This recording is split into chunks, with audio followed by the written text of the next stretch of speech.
Okay, good evening, everybody. Can you hear me okay? Yes. Okay, welcome to our program this evening on mindful living. My name's Glenn Barnard, and this is my wife, Anita Barnard, and we've lived locally west of Berks Falls for 26 years. And we've come over the years, we've realized that there's more to life than what we're told and what we are presented. So this evening, Svatmavidyananda is going to enlighten us a bit regarding mindful living. A few words about Swamiji. Swamini Svatmavidyananda Saraswati PhD is a widely recognized scholar of Advaita Vedanta, teaching internationally through lectures and seminars. She is a disciple of Puja Sri Swami Dayananda Ji Saraswati and is the Acharya of Arsha Vijnana Gurukulam and its centers throughout the United States.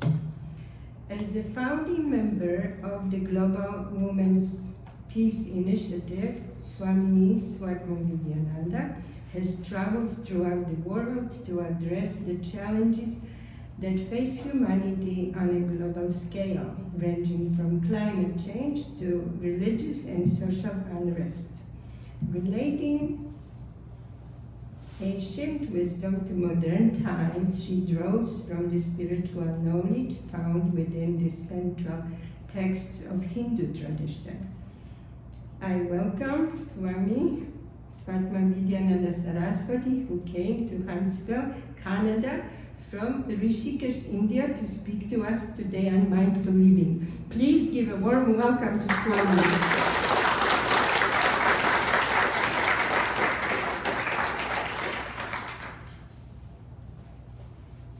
Om Sahana Vavatu Sahanau Bhunaktu Sahaviryam Karavavahai Tejasvinavadhitamastu ma vidvishavahai. Om Shanti Shanti Shanti.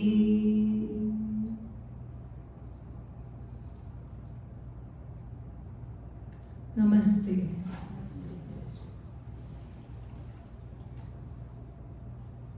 Very happy to see your happy faces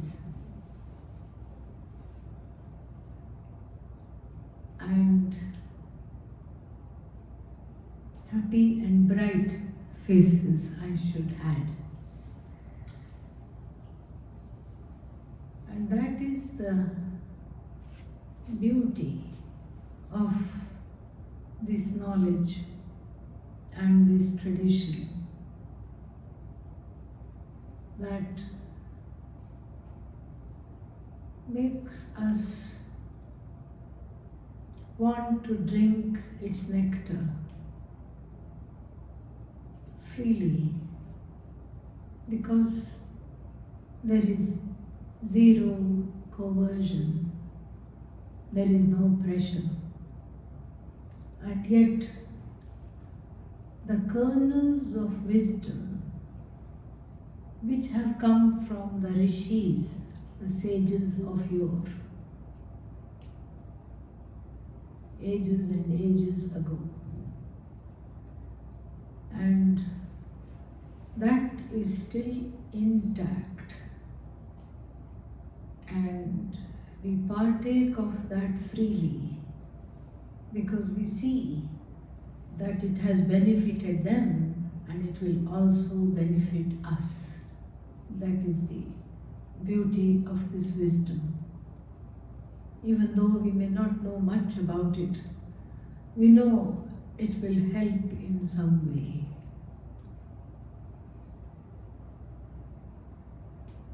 So, when we speak of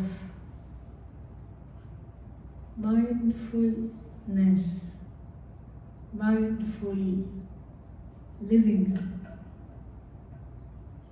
It's a topic that is more appropriate or more connected, I would say, to a talk on Buddhism than on the Hindu tradition.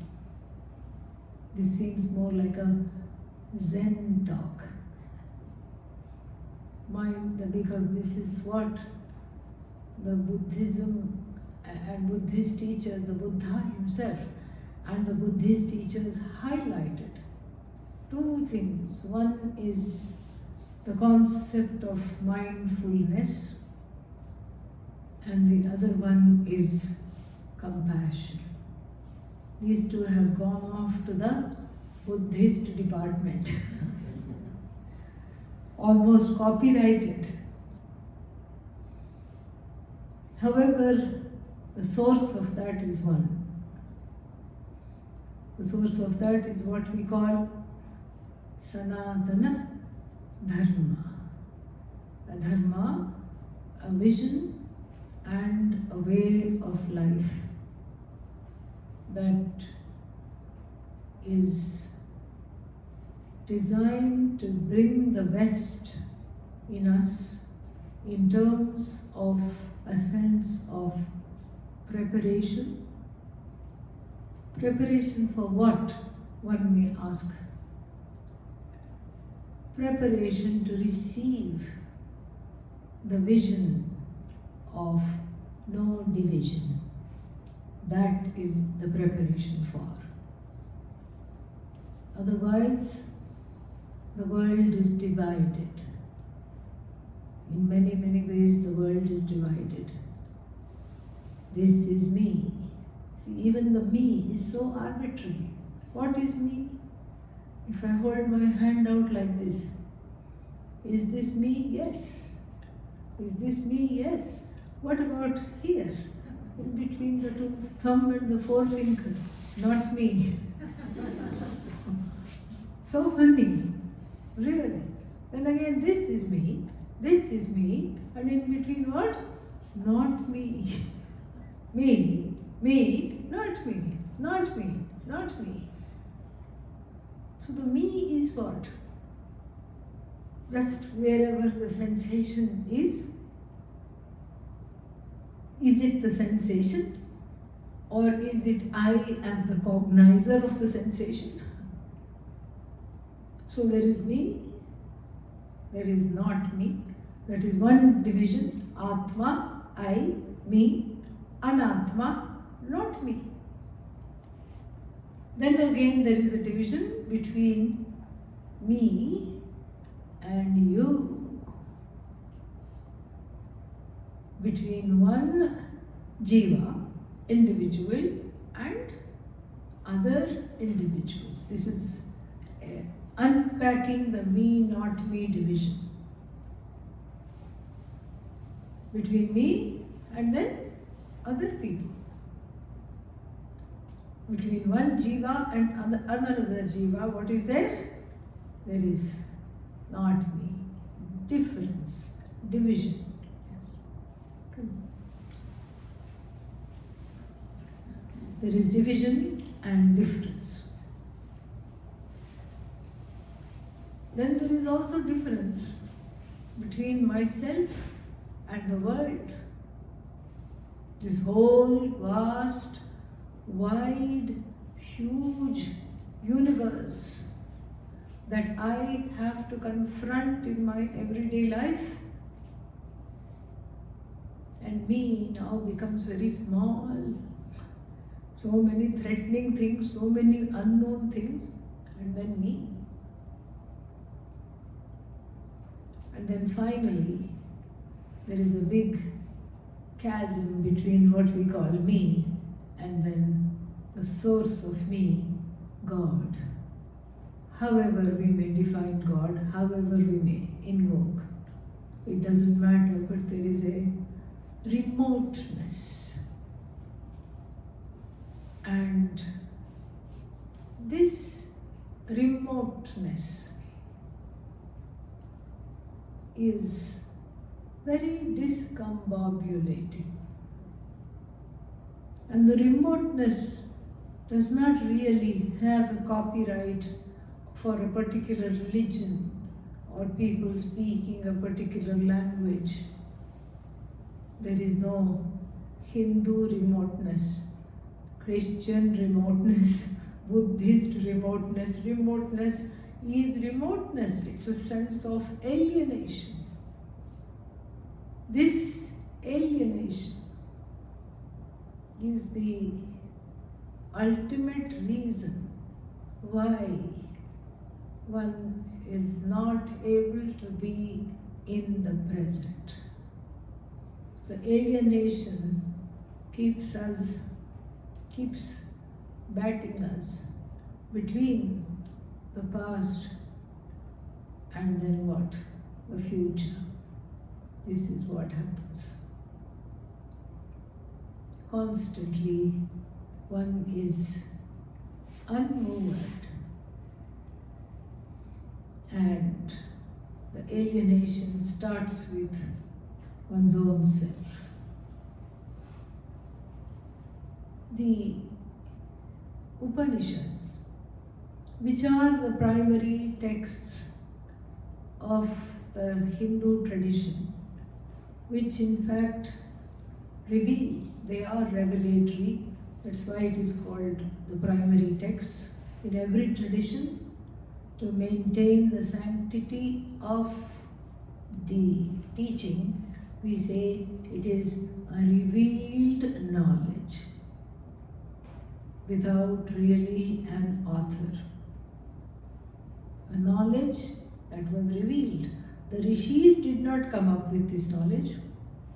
They were just the seers. They saw the knowledge. They saw what it was. And they were able to relate that to others, who then related it to others.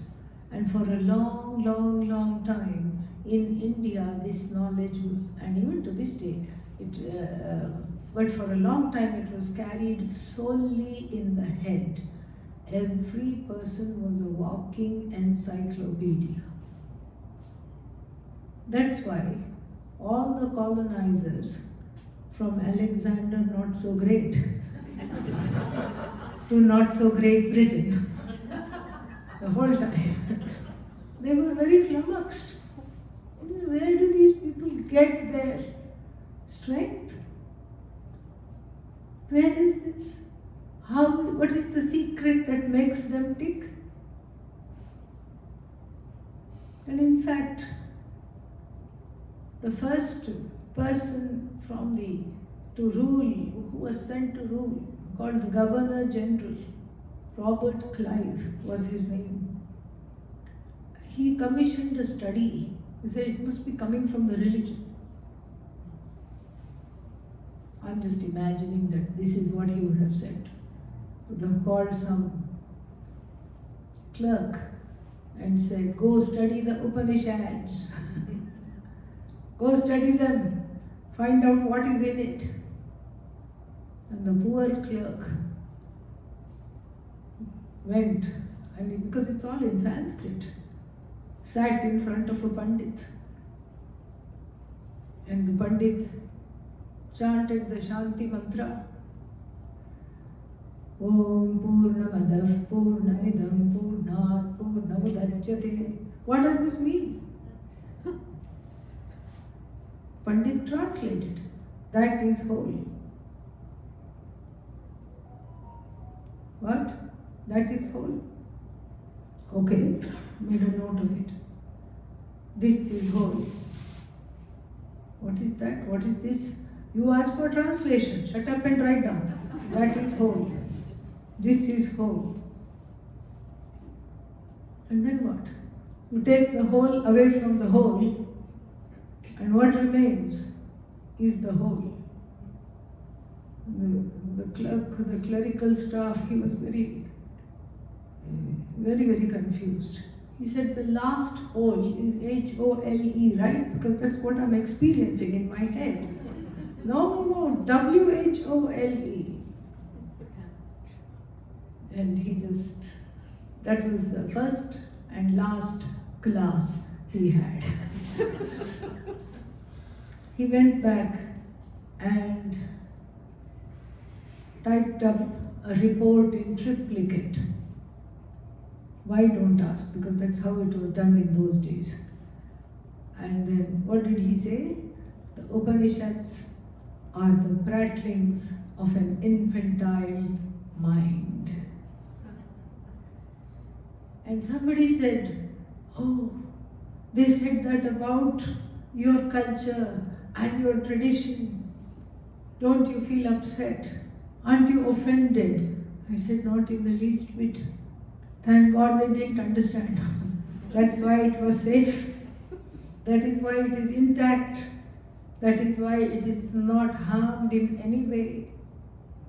Whereas if we look at the indigenous traditions of the world, they're all gone, decimated by the ravages of invasions, colonizations. So many things, they're gone. Here we have, thankfully, the tradition, the teaching tradition that is alive and intact, along with the knowledge. So the vision of no division is something that is universally wanted. Even though one doesn't know one is seeking it, one is yearning for oneness. And the yearning for oneness takes the many forms, because we don't recognize that the yearning for oneness is to be one with each and everything in the universe, starting with God. We don't recognize that, we don't see that impetus. So the yearning for oneness manifests as wanting to be one with one thing or the other, morphing into an object of desire. Everybody has this yearning. It's the universal language. There is a longing. And therefore, this body of knowledge called Vedanta is for everybody. It's not just for the Hindus. It's not just for people living in India. In fact, wherever this knowledge of oneness is, we call this body of knowledge Vedanta. Whether it expresses in an ecstatic Sufi dance, whether it expresses itself in the form of talking in tongues where one forgets oneself and is one with everything. That too is Vedanta. It is the most basic want. And if it is not recognized, when it is not recognized, then it gets morphed into many things that are recognizable because they are objectifiable. Oneness is not an object. You can't objectify oneness. It's neither a concept nor an object. Then what is oneness? It is you. Because you are the happiest when you are one with everything. But when am I one with everything? In sleep. Whether the sleep comes in the middle of the talk. Sometimes one goes into samadhi, Yeah. Or whether the sleep comes when one is in bed at the appointed time. Not a care in the world. Without anything in our lives having changed a single bit, one is still annoyed at the family members. one is still having credit card debt, one is still unsatisfied with one's job, one's children still are not behaving in the ways that one would like, and one is still not getting half the things that one wants in life. And then what? One goes to sleep. What happens? Gone. Everything gone. All that there is one, you. You are one with everything. That's why there are no complaints. There are absolutely no complaints in sleep. No complaints at all. Even if you beg to differ, and even if you say, well, I don't know if I don't complain. You may not, whether you complain or not.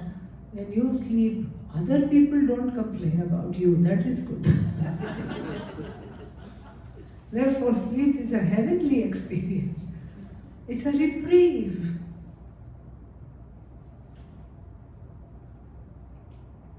Mother Nature has built into the daily experience in the form of sleep this oneness, to be able to enjoy that and know and wake up recharged to face this world of differences. Because that is what is called karma bhumi, the place where I eke out my karma. Otherwise, how to exhaust karma? If I don't meet exhausting people, how will the karma get exhausted? I have to have that. And so, during the waking state, I go from one pursuit to another. I go from one thing to another. But in the process, I forget this desire for oneness. I forget that this desire for oneness is there because this oneness is not a concept, it's not an object. What is it then? It's a fact. It's the truth of my own nature. You don't have to take that from me. You can look into your hearts and see that. Everybody sees that. Because nobody wants to be different from one another. Whenever we hear that war has broken out, it may be in some corner of the world. Perhaps we have never been to those countries, but there is pain. War has broken out. Oh, how terrible. It's a travesty. There are losses, injuries, deaths, torture, imprisonment, so many things. Why do we feel for somebody we have never met and some country we have never gone to? It is because this oneness is so precious. Differences are okay. Division is not. Because of the insecurity centered on the self, the differences which we can appreciate, learn from, grow from, get turned into division, into walls that need to be protected, into just various boxes. First, the boxes feel safe, and the same boxes stifle us. They box the sanity out of us. This is what happens. And so, in this vision of no division, which is the message of the Upanishads, the word Upanishad itself tells you what it does. Shad means three things. So there are, the word Upanishad has the word Shat, which is the main word, flanked by two prefixes, Upa and Ni. Shad means three things. To destroy. What is it that it destroys? It destroys this wrong perception of oneself as a separate entity, unloved, unwanted, alone, lonely entity. Destroys that misperception, because that is a misperception. Misperception because of being ignorant that I am already one with everybody and everything. Then, because one is suspicious by nature, one can immediately say, okay, it's destroyed, but it can come back. Like you spray something on a weed, you spray, and then what? You're happy, oh, my driveway looks wonderful. Spring is coming, okay? Along with the spring, that's why it's called spring, because what springs up is the dandelion. The dandelion, bless its heart, does not think itself to be a weed at all. We call it a weed. It's just happy being itself. I'm back, it says. Ta-da! And then what do you have to do this time? You don't reach out for the spray, because what use is that? Nothing. So you either drop the S and pray that it goes away, or what do? You have to get down on the hands and knees and uproot it. This is the second meaning of the word Shad, is to uproot. Uproot means what? Along with the root. When the root is not there, how will the rest of the weed come? Not possible. So you uproot. So first it destroys. How? By uprooting. But what does it destroy? This alienation, this separation, the feeling that I am just by myself all alone in this vast world and nobody cares and nobody is there for me, this loneliness, and that I have to make everything for myself, this feeling, and then it uproots. The root cause of this feeling is that I do not know my own glory. I do not know the reality.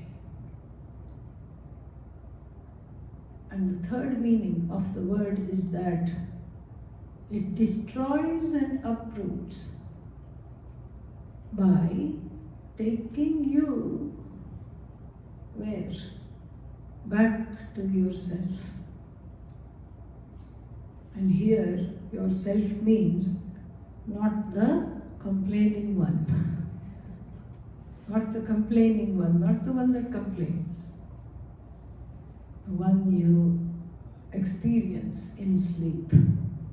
Totally free. Totally unself-conscious. No complexes centered on the self. During the waking state, always worried. How do I look? How am I presenting myself?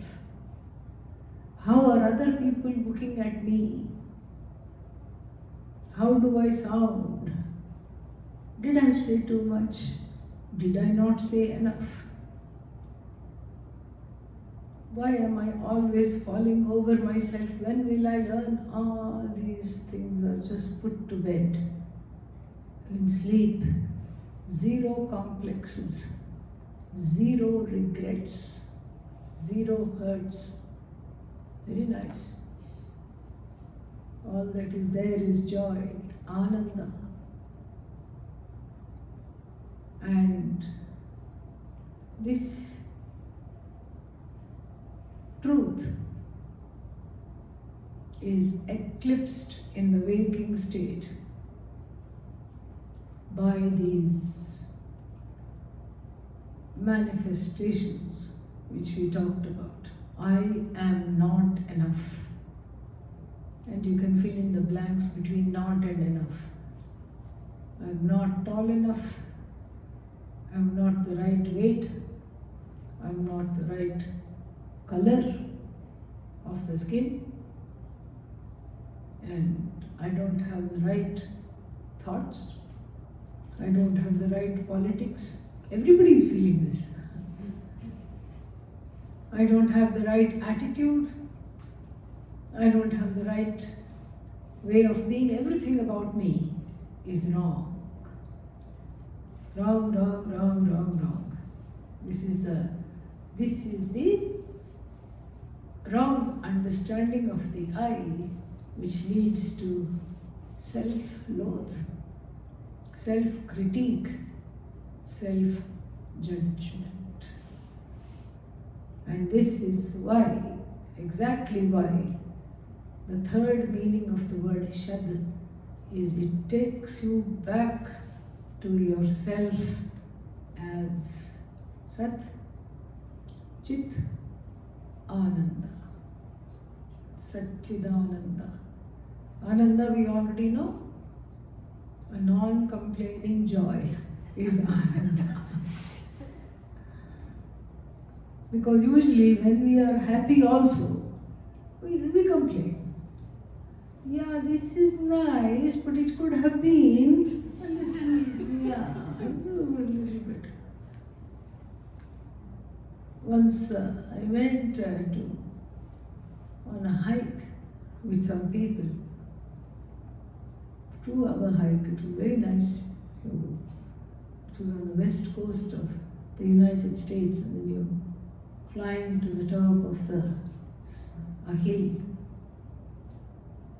Just you could time your walk, your climb, to see the sunset and then come back.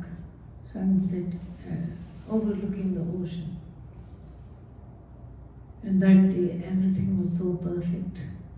The weather was just perfect. The breeze was mild. And the sky was just right. The sun was starting to set. And Mother Nature was painting the sky, wild shades of purple, orange, everything. And there were flowers, butterflies, bees, everything, wonderful. So one family was coming up, huffing and puffing, and up the hill I could hear them. 2 sons, father and mother, teenage sons. They were complaining that they were not getting network on their phones. The boys, it was clear that it was the woman's idea to bring the whole family. And then she was a real trooper. She just climbed up and then she said, "Guys, isn't this wonderful? Look at this." That was the husband making that noise. Grumble, grumble. And he took one look at the scenery. And he said, it could have been better. And it means what? It's not a man-made thing or a woman-made thing. It means what? So, Usually our appreciation is filled with complaints, but here it's a non-complaining appreciation of everything. An appreciation and a joyfulness that is not punctuated or peppered with complaints is called Ananda, that is my nature. And then this Ananda, this nature, I know that this is the truth of myself. Without studying a single Upanishad, one knows this. That is why one is able to come to talks like this, even though you don't know who is the speaker, who is this person, what is Rishikesh, why did they come here, why should I go? People didn't say that. And it's very funny because, one knows this. Deep inside the heart, one knows. One is yearning for some corroboration that one doesn't find in the regular, whatever we call regular, world of self-critique and critiquing others. So that knowingness, that knowing of my own nature, my own awareness, my sentience, consciousness, if you will, is called Chit. And what is it that I am aware of? I am aware of my own existence, something that this microphone cannot boast. I am aware of the microphone. I can say this is a mic. The mic does not say this is a Swami. It doesn't say. That means what? This is huge. The repercussions of understanding this is huge. That means you are self-aware. You are self-evident. You are evident to yourself and everything else is evident to you. That means you are unlike anything else in this universe. This is Chit, Sattva Chit, Ananda. This is the nature. And so therefore, my existence is the only thing in the universe that does not require corroboration. If I ask a question now, are you here? You're scaring me. Are you here? Yes. You have to say yes. Supposing somebody says, I don't like agreeing with everybody. I'm going to say no. Let's say I'm in the crowd and then I'll say no. What happens when I say no? Huh? I'm advertising my presence. It's a non-negotiable yes. You don't have to turn to the significant other and say, am I here? I have to answer, please tell me, am I here or not? You don't have to do that. Everything else you may need to take permission, but here you don't have to take permission at all. You can declare, I am here. But what is this I? Is fraught with numerous wrong assumptions and numerous misperceptions. Misperceptions which eclipse the truth of myself. Like what happened here on the 8th of April. Eclipse. Like even when we go to in twilight, when you go outside, and you see something with 3 bends. What did you assume? Snake. You saw something. It has 3 bends. It's like this, like this, like this, undulating in your backyard. Immediately you assume it's a snake. But the trusted friend is with you. Who? Your mobile phone. And it has a button which has a flashlight. You shine the light on this thing. Oh, what is it? Is it a snake? No. No, it's not a snake at all. It's a rope. Perhaps it's a skipping rope a child forgot to put away. Or perhaps it's a hose pipe that you yourself forgot to put away after watering the plants. This is a projection. So first we have ignorance of the I, ajnanam. Because of the ignorance, there is a projection. But you see, this is so interesting. Every ignorance cannot cause a projection. Total ignorance cannot cause projection. Same example. Now it is not twilight. What is it now? Pitch dark. Do you see the hose pipe? No. Do you see the snake? No. You see neither the rope nor the snake. Why? You are totally ignorant. And you go out at noon, bright daylight, no eclipse, nothing, no, not a cloud in the sky. Do you make a mistake? This is a snake? Not possible, because you see it as what? What it is? Rope, hose pipe. So you can't make a mistake when you are totally ignorant. There is not a mistake possible. You can't make a mistake when you are completely, fully understanding what the object is. So when is the mistake made?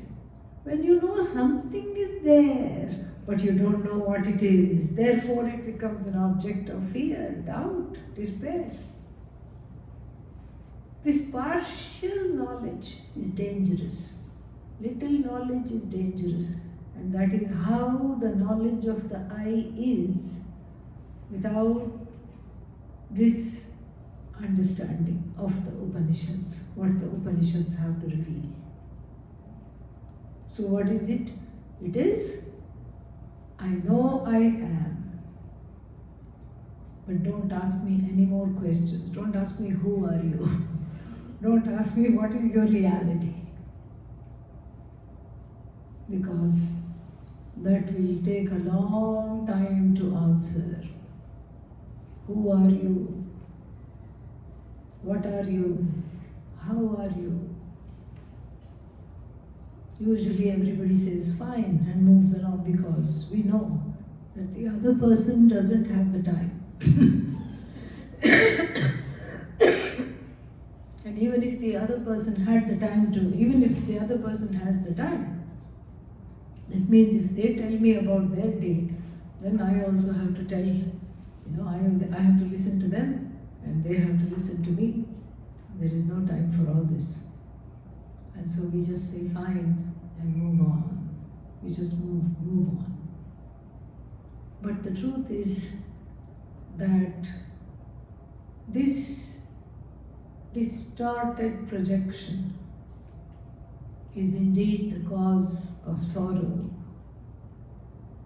And the antidote, especially on the day-to-day level, to reduce the subjectivity, to reduce the projection, is what we will call mindfulness. What the Shastra also calls being with oneself. Being oneself. So why should a distorted projection cause sorrow, cause fear? Because exactly how the rope perceived instead of the reality, which is, the snake, which is perceived instead of the reality, which is the hose pipe or the rope, causes fear. Similarly, any other understanding than the fact that I am the whole, I am Satchidananda, causes fear, sorrow, pain, etc. This is what has to be understood. Because we see that ignorance is not the cause of sorrow. Wrong assimilation of the I is the cause of sorrow. That's why when we look at animals, they are fine. They're perfectly fine. They're happy going about their day. And there is one, what is that? In the United States, they started as a rebellion, an ugly dog contest. And ugly by whose standards? Not by the dog's standards. Who is calling them ugly? We are. And then they would crown what they thought was the ugliest dog. Dog is very interesting. So the dog is not thinking I am ugly. Or neither is the dog which is going in the other dog show, Westminster dog show. It is not thinking I am beautiful. It's all for who? The owner. When the dog gets the prize, who gets the certificate? Huh? Owner gets the certificate. The dog, no matter how it is, it's just fine. As long as it's fed and as long as it's not beaten or subject to abuse, it is okay. Because it is totally ignorant. But in the human being, there is enough consciousness, free will, if you will, to make it both a blessing and a curse. It's a blessing because I have the power to desire completely. I'm free. I have free will. I'm free enough, and this is the challenging part, I'm free enough to come to conclusions, wrong conclusions about who I am. The 6th chapter of the Bhagavad Gita, the 5th and the 6th chapters of the Bhagavad Gita highlight this mindfulness as an antidote for this alienation, for this fear and wrong understanding of the I. Mindfulness means being very much in the moment, and being in the moment is difficult. Whether one has any activity or one is without activity, it is just very, very difficult. So therefore, both in the Hindu tradition and in the Buddhist tradition, we use the activity. Every action is used as a prayer. So when every action is an expression of prayer, prayer is what? Is an act of connection, not disconnection. Connection to the source, however one may name it, however one may conceptualize it. So prayer is of many forms. One can go to a place where one can pray and do that. That is one form. One can go and sit quietly in front of one's altar. One can do that, that's another form. But here what we say is that every action, whether it is religious or secular, doesn't matter, is an offering. This is a very, it gives us food for thought. It's a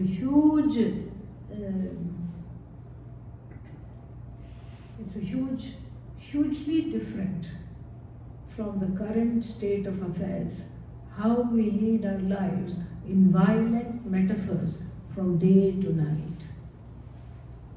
So what do? Oh, I just rushed out of bed. Why do you have to rush? That's how one talks. And then you phone your friend. I just jumped into the shower, they say. Why can't you walk? Why do you have to jump?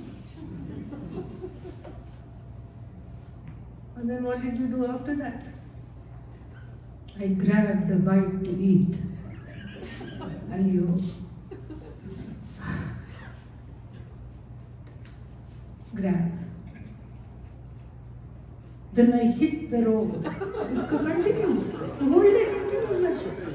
There's even one song, Hit the Road Jack, one old song was there. Yeah. So I hit the road. Then what did you do? Because I had to go to work. I hit the road. Then after that, what did you do? I just cranked out some whatever numbers, crunched at some numbers, cranked out some emails. Then what happened? I became cranky. Naturally. What else will you become? And after that what? On the way to the office you hit the road. On the way back what did you do? You beat the traffic.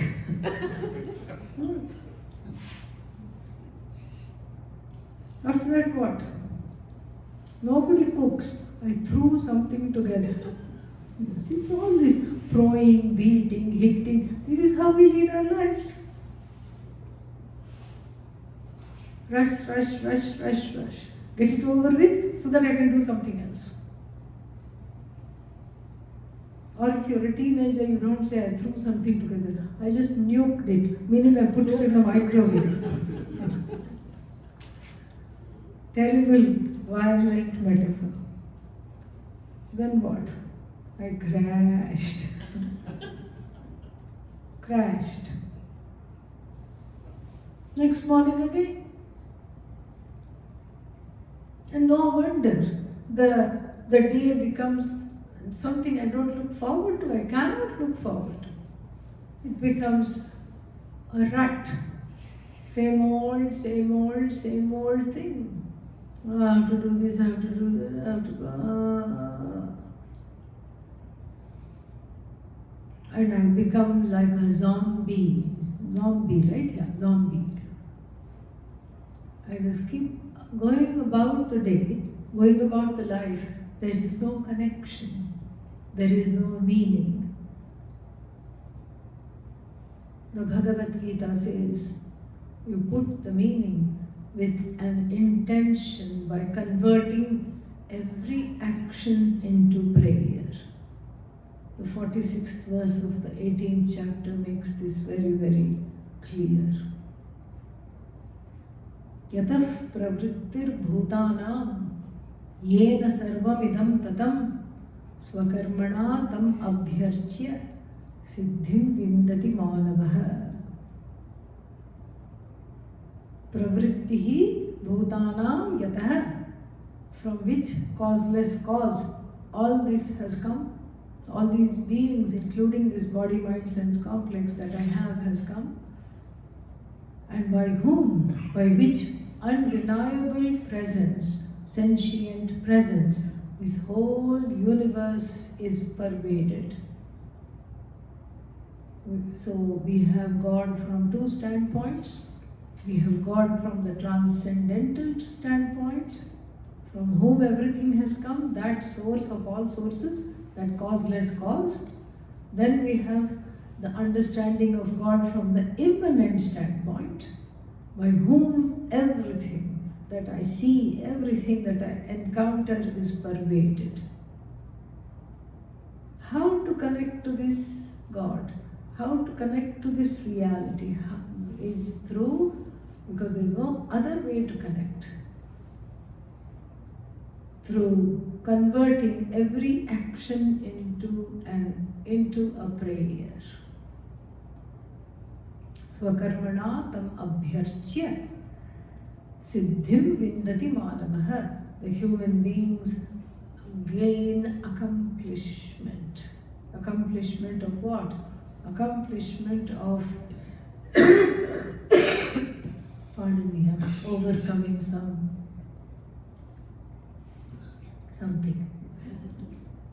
And human being becomes accomplished. Accomplished in what?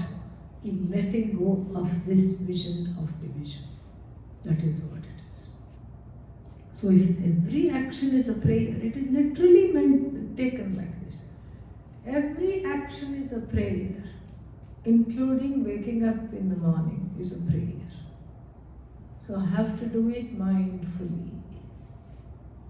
We have a ritual for getting up. We turn to the right side. That's why we have an expression, must have got out of the wrong side of the bed. Turn to the right side. Get up slowly. And the first thing we do is to look at our hands like this. There is a prayer. May the goddess of abundance reside at the tips of my fingers. Because if Goddess Lakshmi is in the tip of my fingers, may whatever I do be gold. And may that be backed by knowledge, not greed.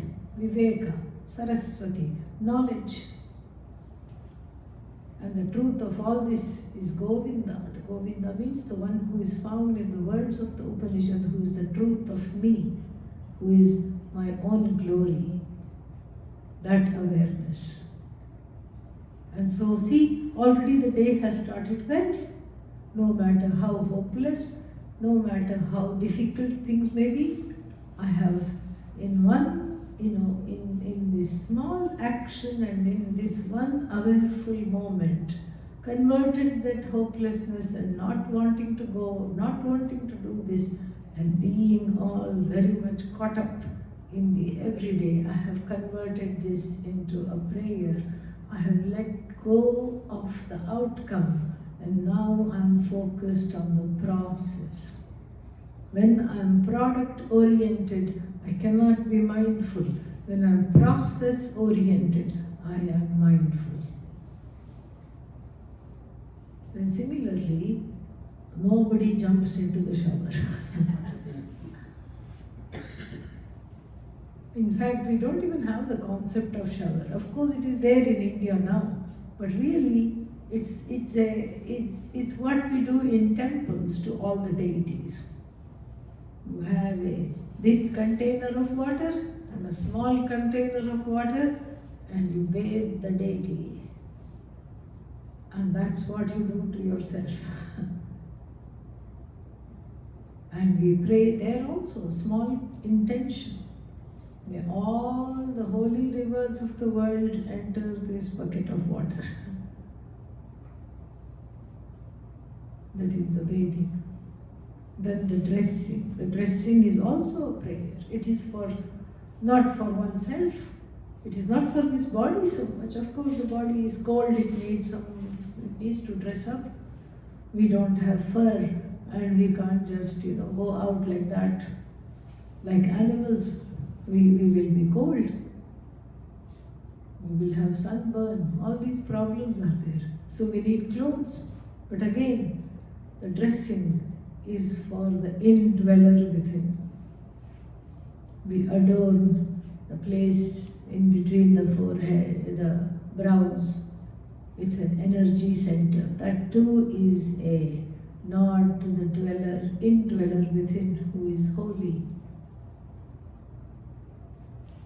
who is giving me darshan by connecting me to the truth of myself, whom I am searching everywhere, but who happens to be the truth of the seeker, the one who is otherwise elusive.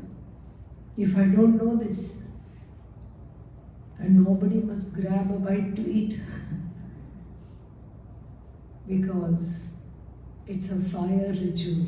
In India we have an external fire ritual. You have fire and ghee. Ghee means, how to explain ghee? It's like a, that which increases cholesterol. Yeah, that's what it is. Some kind of clarified butter and ghee. Fire is not worried about cholesterol. It keeps, asking for more. So this ghee you put, and then you offer oblations, and that's a formal ritualized prayer in the tradition. And here, where is the fire? Grab a bite to eat, there is no fire there. But here, the eating itself is an offering to the stomach fire, the digestive fire.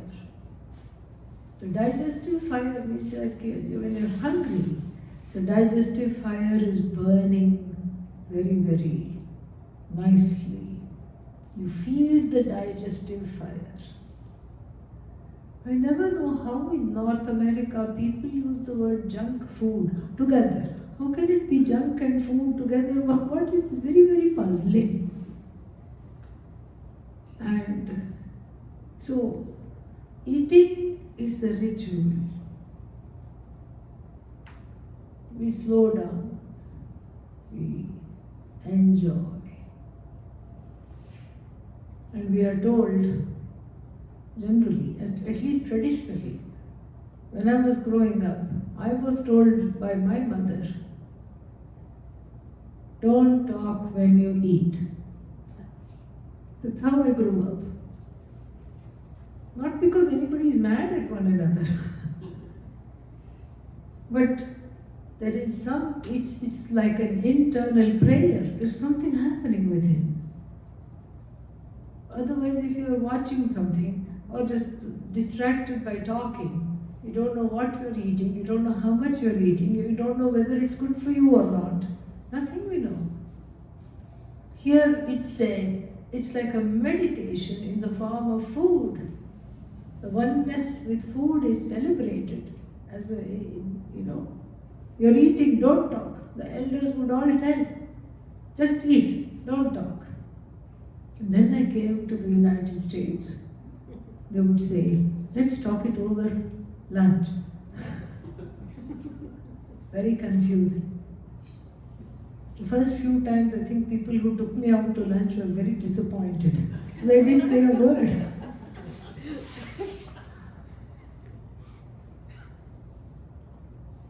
It is a yajna.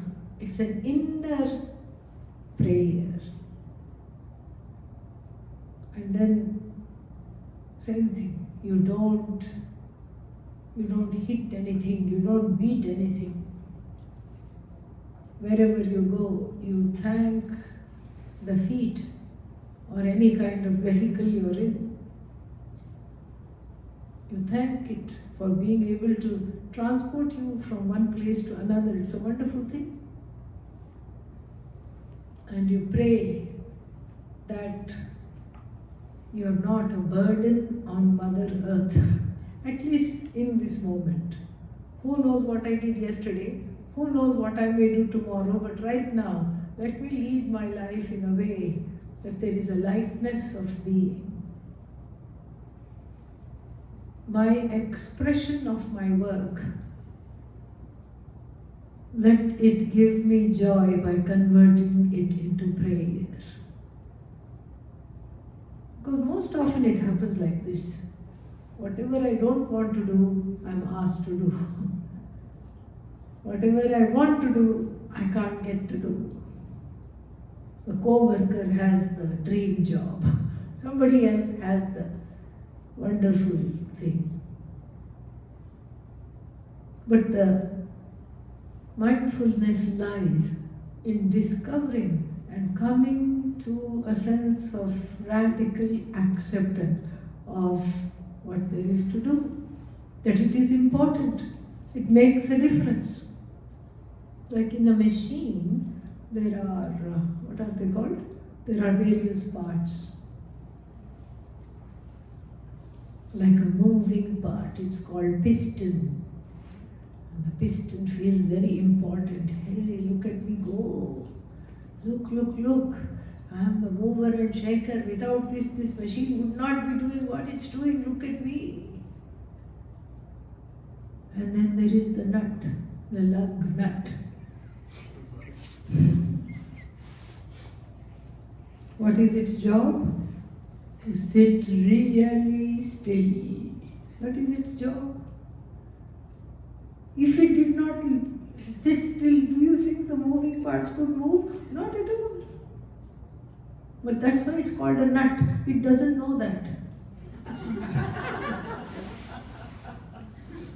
It's jealous of all the moving parts. It's jealous of the wheel, it's jealous of the piston, it's jealous of everything.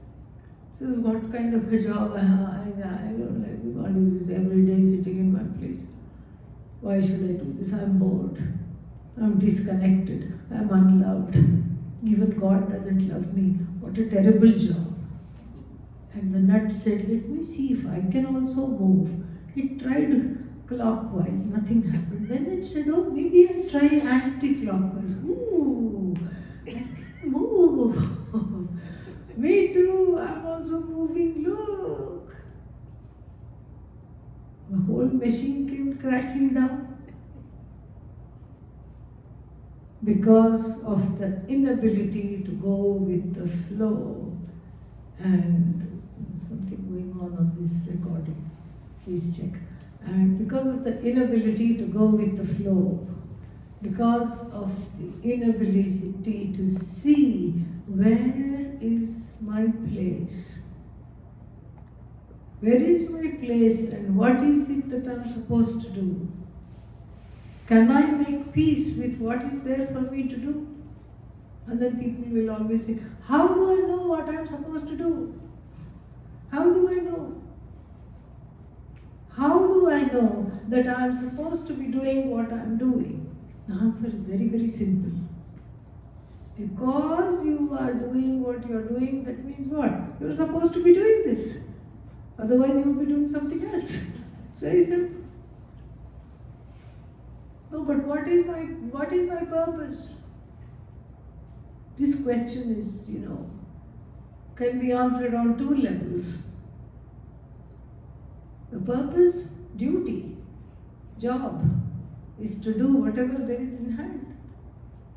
If one is a son or a daughter, then there are duties towards the mother or the father. If one is a spouse, then there are duties to the spouse. Or maybe one is a parent. Then there are duties towards the children, towards the society, towards the co-workers, towards your friends. Fulfill those duties. I don't feel like it. This is the problem. Going with the flow is an act of prayer. Even deciding to go with the flow is an act of prayer. And if I don't know what the flow is, dedicating my entire life to discovering the flow is an act of prayer.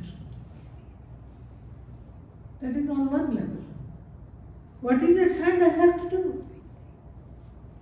There is a small animal crossing the road and there is traffic coming. That time I don't think, is it my destiny to save this animal or not? No, there is no time to think. I just go jump and grab the puppy or whatever it is. I was there in this place at this time placed. Simple. There is not time to second guess sometimes. Then on the absolute level, my purpose in life is to be able to discover this truth of myself. So that people don't have to deal with me anymore as a complaining being, a heavy complaining being. This is a very nice thing. to turn into a person that nobody has to deal with, that nobody has to walk over eggshells to be with. To turn into what I'm meant to be, an objective, non-demanding, compassionate, caring person. That is the purpose, the ultimate purpose. Once somebody asked Svatmavidyananda ji, my teacher, my guru, small child, Swamiji, what is your favorite activity? A 10-year-old asked him. What is it that you love to do best? And he said, I cannot always do as I like. So I have grown into a person that likes whatever it is I have to do. This really made a big impression on me because I was overhearing this conversation between the teacher and this 9 or 10-year-old child. This is the purpose of life, to grow into a person that is okay with whatever has to be done, because you can't always do as you like. You may want to do something, you may like to do something, but the weather does not permit. What are you going to do? In the last few days, I have experienced sleet, snow, rain. We came from Montreal, so all weather patterns. And I was in the ashram, in the Shivananda ashram in Montreal, and when I arrived, there was 3 inches of snow on the ground and it was actively snowing. Very beautiful. But they didn't expect it would be so much. And so all the plans they had for me had to be changed. We have to go with the flow. Oh, but it's disappointing. Maybe it is disappointing. But we have to learn to self-soothe. Get up. And then when it is made into an act of prayer, then the disappointment also heals. It goes away. It doesn't really linger. I think it's in Milton's Paradise Lost. There is a line at the end, towards the end. They also serve who only stand and wait. So I love that line, it's so beautiful. I think the romantic poets in the English language were all Vedantins. Really. They said some very, very profound things. So, but does that mean that standing and waiting is my karma? Well, it may not be your karma. This is not a lecture on fatalism. This is not a talk on, destiny and fatalism. You have free will. It's acknowledged. It's appreciated. The only thing is, if you want to change things, change. No, but I can't seem to be able to change. Then there's only one thing to do. What? Make the best of it. Learn to accept it. 5 marriages later, sometimes we understand. Yeah. Same person, different body. That's all. Same issues. Once I had to go to somebody's house to give a talk. They said we have moved to a new house. Can you please come and bless the house? I said, okay. This was somewhere in Colorado. And their house was in such a remote location, very, very remote location. And I said, oh goodness me, such a remote location your house is in. And then it was some kind of a development. It was their house which was built, and then there was another house that was coming up right next to it. And all the other plots were empty. So then I said, They said, I said, why, I thought you lived and worked in Denver. Yeah, we were living in Denver, but we moved out here. I said, why? Very noisy neighbors. The person was remodeling maniac, and all the time, duck, drill. And very noisy. All the time they were remodeling something or the other, dropping something or the other, the whole time. I said, how is this new place? How is that working out for you? They looked at each other. As soon as we moved in and finished building our house, the very next lot somebody has come. Same thing. Duck. So, this is what it is. Sometimes it is like that. There are many things you cannot anticipate.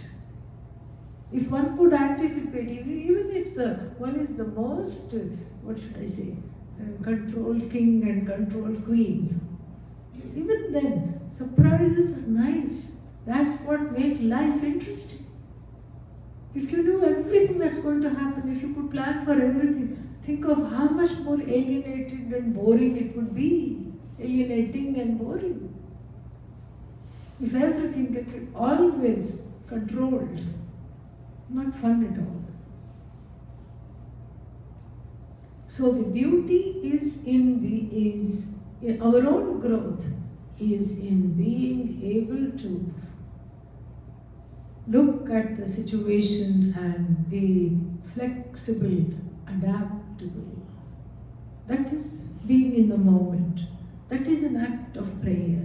That is an act of mindfulness. Because when I'm flexible and adaptable, I'm responding to the situation instead of reacting to it. There's a difference. If I react, that means I'm saying no. If I respond, I'm saying yes. I'm saying yes to the situation. I'm saying yes to whatever it is. I'm welcoming it. What is that it? It is God. It is a manifestation of God. It's nothing else. It's a manifestation of Bhagavan, Ishvara, God, whichever word you use. Because this is what it looks like. Oh, but I had plans. Yes. That is God plus you. That's what it is. And so therefore the prayer of prayers is to say, oh God, let there be more and more of you and less of me as me, in me. Less of me means less complaints, less going rogue, less non-acceptance, less subjectivity, more compassion for oneself and others, more acceptance, less anxiety, less sorrow. This is the meaning of living the life in this way. Slowly, with practice, we learn. With help from others, we learn. And even when we are challenged, when we are able to look upon the situation, the person, the object that is challenging us as a manifestation of God, the whole situation changes. That which is inevitable is God. That which is infallible is God. So if it is inevitable, at least right now, I have to face it. I pray for courage. I pray for integrity. I pray for grace and to be mindful of everything, that is, everybody that is involved. I just pray and it becomes much easier. So we'll stop here so we can do a little meditation before we open it up for questions. Before that, I will say the closing prayer. Om Purnamadav Purnamidam Purnat Purnamudachyate Purnasya Purnamadaya Purnamevavashishyate. Om Shanti Shanti Shanti. Harihi Om Shri Gurubhyo Namaha. Harihi Om. Can you see if some of these lights can be dimmed so we can enjoy a little ambience?